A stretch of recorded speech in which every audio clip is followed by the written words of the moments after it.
আসসালামু আলাইকুম রহমতুল্লাহ।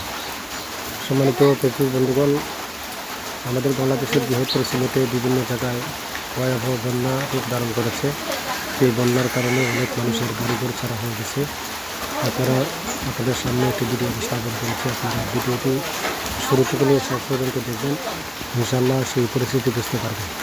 আজকে আমরা বিশেষ করে আমাদের হবিগঞ্জ জেলার অনেকটাই নিরাপদ আছে। তো আমরা বাড়ি করে বসেই ভিডিওটি করছি। তো আপনারা দেখবেন বৃহত্তর সিলেটে বিভিন্ন জায়গায় বন্যার কারণে বিভিন্ন মানুষের বাড়িঘর প্লাবিত হয়ে গেছে। অনেক মানুষ ঘর বাড়ি ছাড়া হয়ে গেছে, এমনকি আল্লাহর ঘর মসজিদে পর্যন্ত পানি ওঠা শুরু হয়ে গেছে।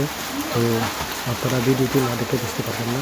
ভিডিওটি আপনারা শুরু থেকে নিয়ে শেষ পর্যন্ত কন্টিনিউ করবেন, তাহলে বুঝতে পারবেন কি পরিমাণ বন্যা সিলেটে হয়েছে। তো যে ভিডিওটা আপনাদের সামনে উপস্থাপন করেছি, এটা সিলেটের একটি জায়গার ভিডিও।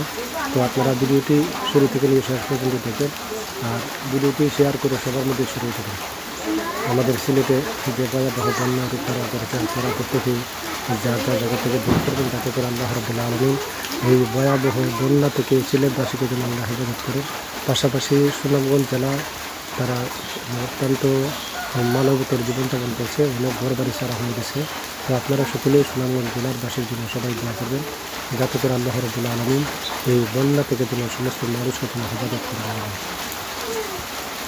আপনারা ভিডিওটি শুরু থেকে নিয়ে শেষ পর্যন্ত দেখতে থাকুন, আর আপনার মতামত কমেন্ট বক্সে লিখে দেবেন। সবাই ভিডিওটি শেয়ার করে সবার মধ্যে ছড়িয়ে দেবেন।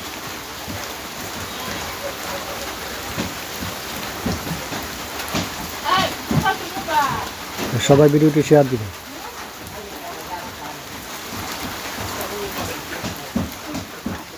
এই বন্যার কারণে মানুষ